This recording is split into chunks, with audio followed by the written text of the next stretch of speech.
Welcome to Wellness with Plants, brought to you by the T. Colin Campbell Center for Nutrition Studies. I'm your host, Sharme Ridley. Our guest today is known nationally for his tremendous health transformation and the support he offers others. His story has been featured on Good Morning America, The Today Show, Chef AJ's Show, Rich Roll's podcast, and Howard Jacobson's Plant Yourself podcast, along with many other shows, podcasts, and speaking engagements. His love for running formed the foundation for his road to health, and a plant based way of eating propelled his journey to where he is today. Please welcome Josh LaJaunie. Thank you so much for being here today, Josh. Thanks for having me. It's quite an honor. Well, just start by telling us your history with your health and what it was like before when you struggled with your health. Yeah, I'm sure a lot of people are really familiar with what it feels like to be overweight. Um, I was probably 4 times more overweight than your average person. I guess most people probably find themselves feeling like they need to do something about it when they find themselves 50 pounds, 60 pounds overweight. Well, I was more like 220, 230 pounds overweight. And life was, yes, of course my health was terrible. Just look at, there's no such thing as a healthy 420-pound person, even though that's what I called myself back then. I was like, yeah, I'm big, but I'm healthy. And no, you're not. And so living that life, uh the emotions associated with it, where you're always trying to be gregarious and the life of the party and laughy and jokey, but you really kind of feel like a fat slob all the time and you kind of hate yourself all the time. From that component, from that aspect of it, to all the way to just physically not being able to get in a booth at a Waffle House, or needing to ask the flight attendant for a seatbelt extension on a plane, and not being able to fly unless your wife is with you so you can use the extra meat cushion between you for your belly rolls, and lift the little armrest. And so that's what life was miserable for me in a lot of ways back then. And I really wasn't fully aware of what I was doing to my insides. I knew I was fat and I knew I was miserable, and that was should have been enough to make you want to change. Um, but it's just so hard. It's so difficult. And I really didn't know what I was doing from the inside out. And I feel like educating myself on that is what has really helped me turn the corner. And not just in a superficial, oh, heart disease is the leading cause of death. No, not in that superficial sort of meme reciting way, but a deep understanding of, oh, this is why so many people in my family have died of heart disease. This is why I know so many people with strokes and diabetes and obesity, right? It's less, yes, we're genetically predisposed, but also we're eating like this, and we're turning these genes on and off, and with our lifestyle. And that real true understanding of that is really what gave me a handhold to try and pull myself out of that hole back then. Yeah. So, what happened to make you realize that you needed to make a change? I wish it would almost be a disservice to say that there was a thing. It was really like, it was like drip water torture or something on me, of I want this for years. I want this. I don't want to be fat. I will be fit one. I want to be thinner. I want to wear regular clothes. And it just, I think the stars aligned, honestly, with me going back to school and getting an education. I thought that was gone in my life. I was back in school getting a college degree as a 29-year-old, 30-year-old man. And here I was about to wrap up my degree, and I felt smart and I felt capable, and I wanted to do it different as I was graduating. I wanted to not be fat. And I felt like I had the capacity, the research capacity, to like make it happen this time. And so that combined with being super inspired by the New Orleans Saints, if I'm being 1,000% honest, I know you're in Atlanta, but I'm not. uh, and that was a huge deal to me. And I just felt really good about my station in life as far as, love and partnership. I had married my girlfriend, who's now still my wife and became my wife in 2008. And like, it was like this trifecta of impossible things in my life. Me not feeling stupid, getting my degree, one. Two, a really pretty girl married the big fat guy, like I had always dreamed somebody would be willing to do one day. And less important, but felt just as important back then, was my New Orleans Saints winning the Super Bowl. Like, it was like a burden to be a Saints fan your whole life. And it was like, wow, it flipped everything for me. And there was this new swirl of inspiration and possibilities, and just the planets aligned for me in 2011. And a friend randomly decides to spur me into action and get me in the gym. And I was off and running by that point. Not literally yet. I was just going to the gym early, trying to trying to get some traction on losing weight. Yet again, telling myself this time was going to be different, but I'd said that all the other times before. I didn't know why it was going to be different other than I felt smarter. And so we started a path in 2011, going to the gym, getting up early. And it wasn't until like middle of the summer in 2011 when I stepped on a scale and saw nearly 400 pounds for the first time, because all the other scales had read error up until that point. And my wife bought a scale for me that went up to 500 pounds. And and after I had already lost weight, my clothes were already starting to feel looser. I was still at 398 pounds. And I was like, oh my God, I must have been, back when I started, because I didn't know what my starting weight was. I was like, I must have been, 420, 415 pounds, because I know how quick the weight came off in the following months. And I was like, wow, this is crazy. I always consider myself a 300-pound man, but I never considered myself a 400-pound man. And that was mind boggling. Yeah. Yeah, tell us about the beginning of your transformation to that healthier you. You started off running. Well, that's not where I started, actually. In February 2011, the first thing that got action steps out of my body, was going back to the gym. You know, Inherently, the way I identified was, I still identify this way sometimes, is as an ex-football player. I'm a big guy, and that's was my lot in life, was to be a tackle, was to be a lineman.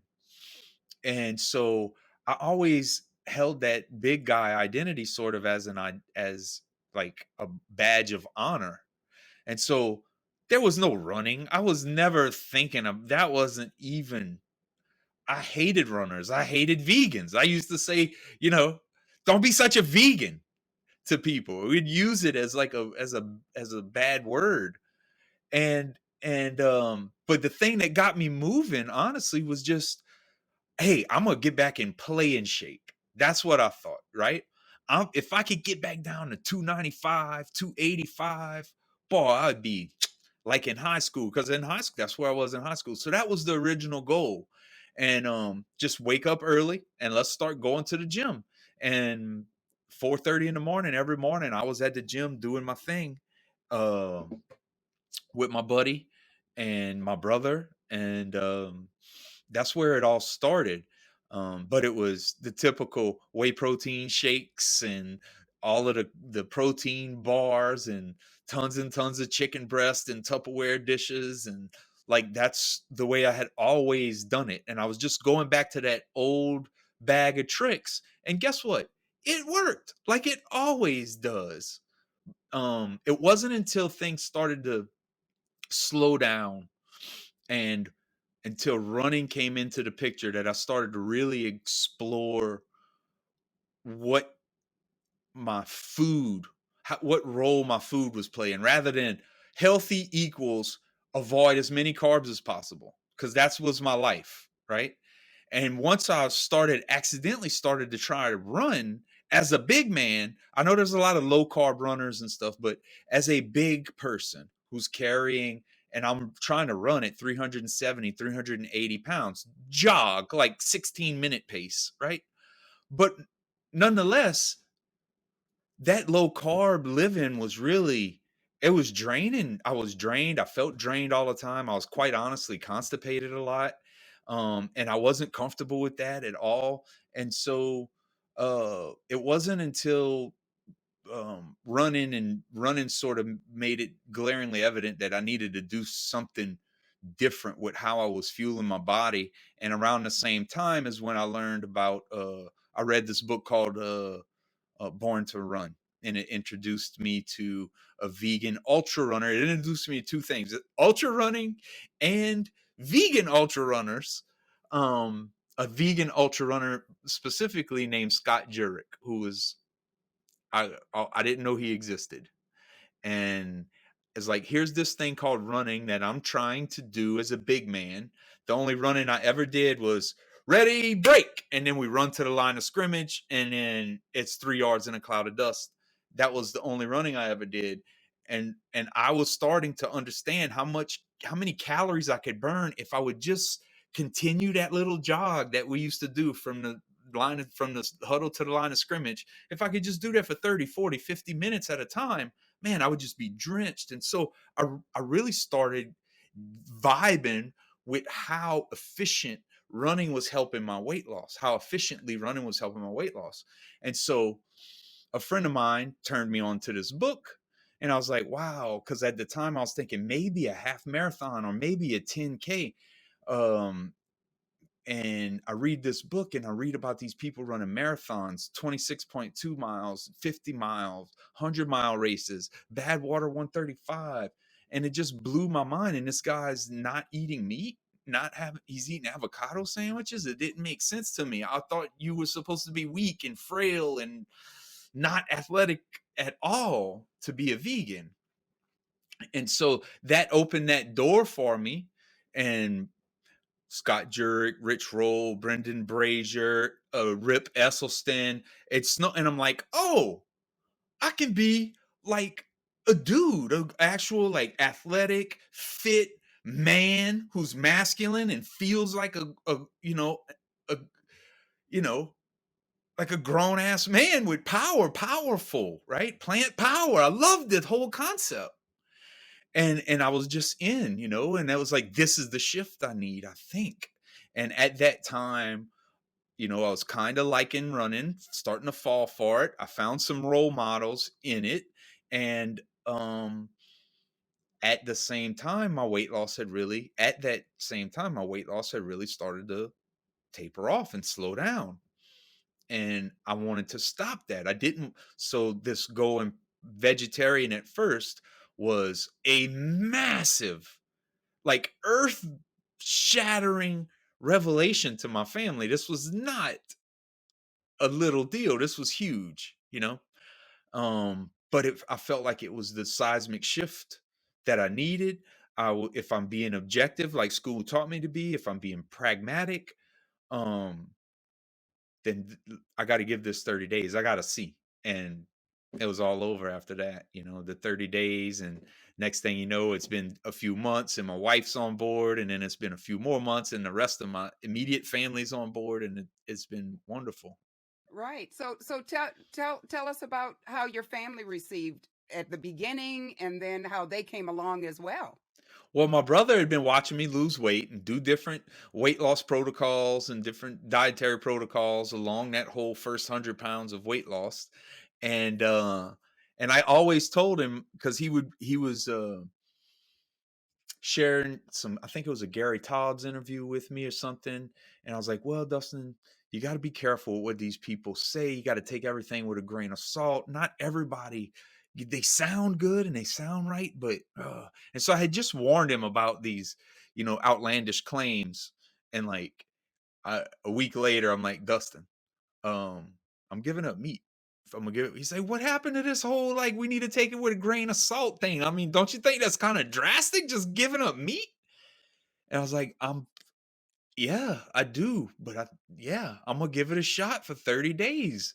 And I started sharing with him a lot of the stuff that I had read and the movies that I had watched, and and shoot, and just a few months time, my brother was like, man, you got a point, Josh. This is, and they could see the results. Like, we had all lost 50 to 100 pounds multiple times in our life, over and over and over. None of us had lost all the weight and started changing how they look like an athlete, starting running these longer distances. And my brother's like, I want some of that. And he came along. My mom, same thing. My mom was a milkaholic my whole life. She got me into the habit. We would go through 3 full gallons of milk a week when I was a teenager. I would rather drink a cold glass of milk than ice water in the middle of the summer. And it was a big deal. It was a lot of emotion involved with me trying to convince my mom and tell my mom why it's not good. It's not health food. It doesn't matter what kind of ad campaigns you've seen. Here's where the money came from those ad campaigns, mom. Let me introduce you to Earl Butts. Let me show you all of these like agribusiness moves and consolidation moves that's happened over the years, what the US Farm Bill is, and like just starting to educate my people, my family on it. And they're like, God, dog, you got a point. Not only is it terrible for us, and you're probably right that it is a big part of what my grandmother's, I'm telling my mom, this is my mama's problem. She was milk and ice cream and cheese and butter and all her whole life, and she died of a series of heart attacks, and eventually just her heart couldn't work anymore. And I identified, her copious consumption of dairy with her heart disease. And when I put those two things together, I just became angry at the whole system, at everything. And I was like, mama, not you too. And Bam Bam, my grandfather, he was still we feeding him at the time. It's like this is hurting him too. I mean, look how heavy he is. And so I got her to change, give up the dairy. We started using Amy's TV dinners, even though that's not the healthiest thing in the world. It was a big improvement. And fast forward a year or two, and my grandfather lost 150 pounds. My mom had lost 100 pounds. Everybody's like, oh, I get it now. And my grandfather started walking. He got out of his wheelchair. And he's in his 80s. He was 82 years old, and it was like he had been given a new lease on life.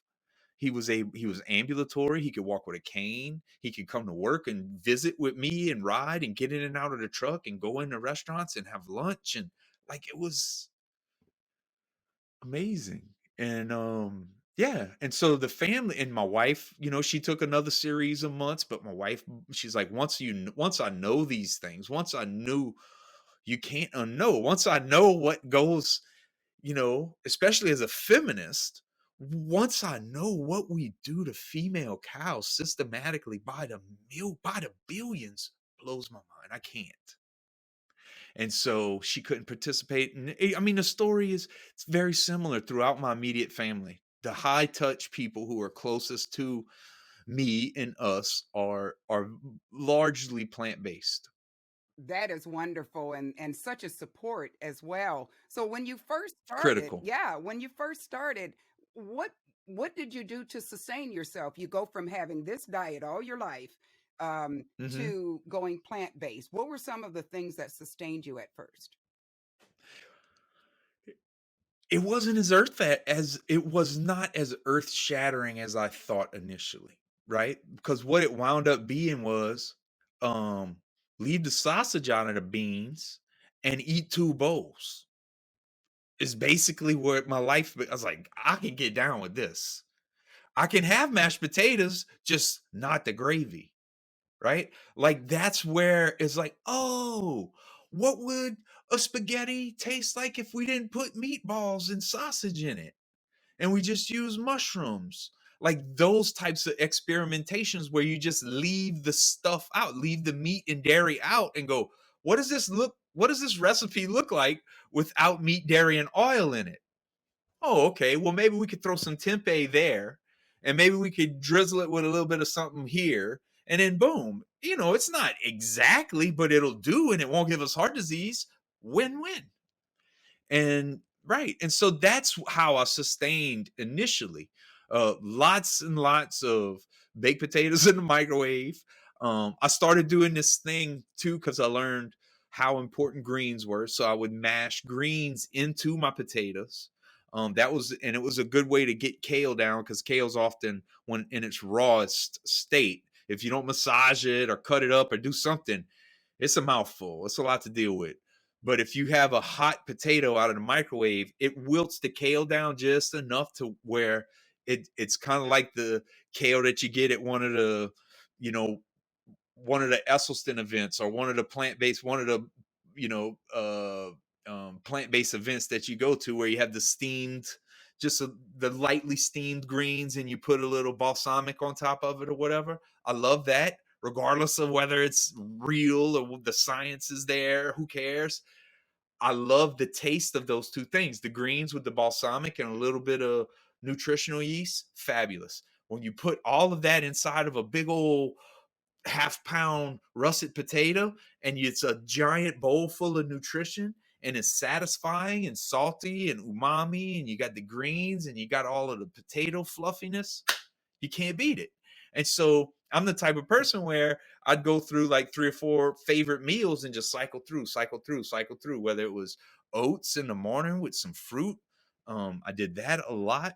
I learned how to make tempeh bites in the air fryer.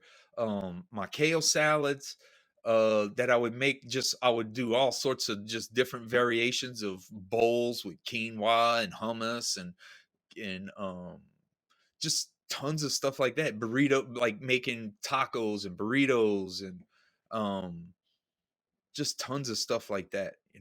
It's not as hard. It's not as difficult as you think it's going to be when you get started. Yeah. And so, but you didn't keep all this stuff to yourself and not just to your family. On your way to getting healthier, you created a community of runners, and you've since created all kinds of outreach initiatives to help other people. Tell us about those. Well, my the patriarch of my family, my grandfather, I call him Bam Bam. He was always a friend collector, right? He was the type of person. He always wanted to entertain. He always wanted to put people around the ideas that mattered to him.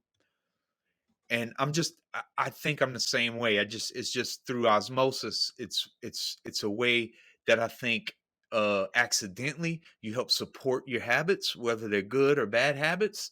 You wind up building social structure around these things that become important to you. And so I built social structure around running, around plants and running, around specific types of running, like ultra marathoning specifically, communities and friend groups around people who have lost weight and are now plant-based runners, who are very similar to my story, who've lost a couple of 100 pounds and now they are plant-based ultra runners. There's a bunch of us out there, right? Even though I'm not running ultras anymore, there's tons of us who are. Um, and that's just been, I don't want to. I feel like I've been gifted something, right? Um, and just so happens that in my life, I was able to take advantage of that gift because of the way things were at that time in my life. I was looking for something different. And because those planets aligned for me specifically, I was in the place where I did the primary research and experimentation, and I learned a lot. And I know a lot of people struggle the exact same way that I was struggling. I still struggle to this day. There's still a lot that I struggle with, but I am not struggling in areas that are very important to my overall health. like alcohol or animal products. Bacon is not a weakness for me. Sorry. It's more about my values than it is about my palate these days. And that's very important. Uh, um, that's very important for me. So, tell us some people you've met along the way, or who influenced your journey. Yeah, well, I mean, we already talked about Scott Jurek and Rich Roll, who, Rich has become a personal friend of mine. I'm just beside myself about that. I've also met Scott Jurek. He knows me by name. He called me out and came talk to me in Leadville, and I'm like one time, and I'm like, holy cow, Scott Jurek knows me. Unbelievable, right? Crazy moments like that. Jim Wilkes, James Wilkes, the Game Changer. We were all at the Esselstyn property for they. I had been invited to speak. I was out early running one morning, and he pulls up and mistook me for Scott Jurek. I'm like, James Wilkes just pulled up to me while I was running and mistook me for Scott Jurek. I could die. You know, I could die right now.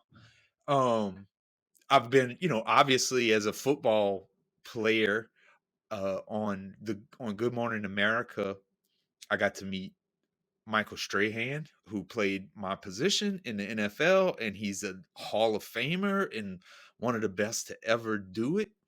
That was amazing. That was like a little side benefit that I never expected to meet Michael Strahan. I got to be an MC one time at an event in Sedona, and I met the entire lineup of, Juliana Hever, Dr. Furman, one of McDougal's younger, uh, the doctor's sons. I'm drawing a blank on his name. I feel terrible, and I was just like, there's been really some really cool moments, um, when I look back that really stand out, and I would say I've met some really cool people, but what's even more important to me is the people who not only I've met but have stuck around and become like family to me, like Howard Jacobson. Is I could cry if I think too long about him and what he's meant to me as a friend through some really tough times. Yeah. Remind everyone who Howard Jacobson is as far as his connection to T. Colin Campbell. Yeah, Howard Jacobson co-authored the book Whole with Dr. Campbell, and who was another person that I've met over the years. I actually got to walk with Dr. Campbell for about a mile to the nearest Whole Foods and have lunch with him and visit. It's beautiful. Um, yeah, yeah, Howard was he's the author, right? I vomited a lot of stories and stuff out onto my iPad in pages and terrible paragraphing. If he's taught me one thing, it's how to paragraph better. Uh, Howard is just an amazing soul. Like I said, I first heard of him as a co-author to Dr. Campbell, and then there was this other book called Proteinaholic that was coming out by Dr. Garth Davis, who I also know really well, and I've considered a close friend, and I think he would say the same about me. But I met him at an event in Marshall, Texas, Dr. Davis, that is, and he was, we just chopping it up in line to get coffee one morning, and he said, I need to introduce you, should write a book. I was like, well, I've written a bunch of stuff because I mean I've been through a lot of things, Dr. Garth. And I was like, I got a lot written down. I'm gonna have to put you in touch with somebody. And after the event was over, he texted me and said, hey, send me something. I want to post your story on my Facebook page. And he has a huge, much bigger Facebook following than I do. So he put my story up, and that's when his co-author Howard Jacobson saw my story and then Facebook messaged me and said, hey, we should talk sometime. I was like, oh my God, okay, cool. And then he called me and we started talking book stuff. And then he started giving me like homework, like, well, do you have a chapter that talks about this? No. Well, why don't you do that and put something together and let's circle back in 2 weeks and let's see what you got and let me see what I can do. And he just pulled a lot out of me like that and was able to actually, you know, take things that I had intuited and I'm just sort of from a layman's perspective talking about, but have actually experienced in my life to where he can actually apply the science and talk about science and studies that are associated with the things that I was sort of intuiting and going through in my life. And it has just been almost like therapy for me to get a lot of that out, and know that there's a resource that one of the smartest people I know that have ever met in my life helped me put together. So I trust the resource. I trust, the backbone to it. And so it's like I can breathe a little because I can just point people there. And if you want to buy it, great. But if you just want to buy the Kindle download for just a few cents, whatever it is, fine, do that. As long as you get the information. It's also an Audible as well. We recorded it ourselves with a blanket over us in a closet. uh how he's like, it's very important that we have this book in your accent. You have to read this book, at least the parts that you wrote. So we did that, and that was a fun process too. But and he's like he's like an adopted big brother to me now. I love him with it. He's stuck with me for life. Yeah. And a community has formed Yes. as a result A of your community. book too. Tell us about that. That has been complete serendipity. I never expected that to be a thing. I thought maybe we could do some online coaching, and because Howie's been doing that for years, and that would be a thing. Um, but I never really expected the, like, almost like a cult following, for lack of a better word. I think it was a terrible word, but it's just like in the way that you would talk about a cult movie, a cult classic. It's like we're not A or B or C or even D list celebrities. We're minor plant-based people about. And to see people come from hundreds and thousands of miles away to be in the same space with us because what we wrote mattered that much to them. And then our example in the real world mattered. We were accessible. They could, we answered their messages. We talked to them on email. We did group Zoom calls, right? And now they want to meet us in person and spend 3 days together and learn little nuanced tricks in the kitchen, like what seasonings I use, how I cut an onion, just tell stories and visit. And like my friend Howard says, sort of weave that community together. It's a way to sort of put your physical body into the heavy lifting of creating community around these new ideas. It doesn't just happen. And and so to know that people, like, in a much smaller way, but still in a way at all, people want to come visit and hang out with us, just proportionately the same way they want to visit and hang out with Dr. Campbell or Garth Davis or Rip Esselstyn or Essie himself. And that's fascinating. I don't get it. I'm tired of being self-deprecating about it. I want to just accept it and just love you back is what I would like to do. Yeah. So if you met someone who needs to make some changes, what advice would you give to someone who's just starting off?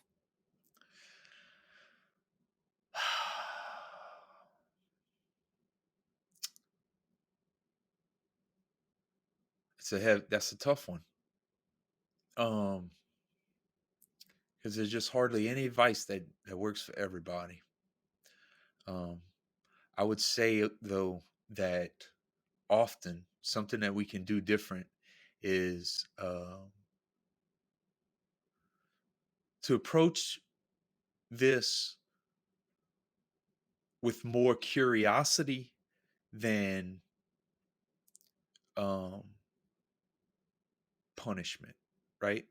We're not we're not trying to punish ourselves for what we've done to ourselves. We're trying to love ourselves out of this situation. And what does that look like?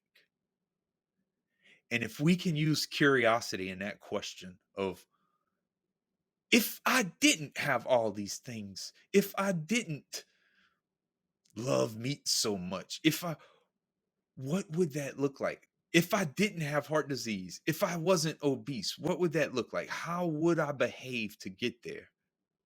And to be able to use curiosity to find action steps rather than some like tyrannical in your head hollering at you like a drill sergeant. Um, I think that is so important very early on. The earlier you can get that in your journey, the better. The bigger and the more weight you have to lose, the bigger your journey feels, the more important it is to approach this with curiosity and more of a self-experimentation sort of a mindset. Think of yourself as unfolding a real life, real time, extemporaneous documentary as we go. What is my life unfolding into? What kind of awesome story am I living? And if we can do things like that and approach with more wonder and curiosity than despair and punishment and anguish, um, then I think that we can really be set up more times for success than for slippage and failure. All right. So before we end, remind our viewers how they can connect with you, your website, your community. Yeah, you can you can find me fairly directly and pretty easily on Instagram. I'm pretty accessible there all the time. Um, so you're more than welcome to DM me. Give me a minute. Might take a while. I have a list of DM requests that I go through, but probably not once a week or so. So if you're new, give me a minute. Um, and go to sicktofit.com. Um, that would be a really good spot uh, to go for anywhere else. You can find my mom and my brother's cookbook from there. You can find more about what Howard does, and if you're interested in coaching or being coached or whatever, Howie, if you're interested in getting a book, that's really the place to go. All right. Well, Josh, thank you so much for being our guest today. Thank you so much for having me. It's an honor. Anything associated with Dr. Campbell, I am all in. I love him to death.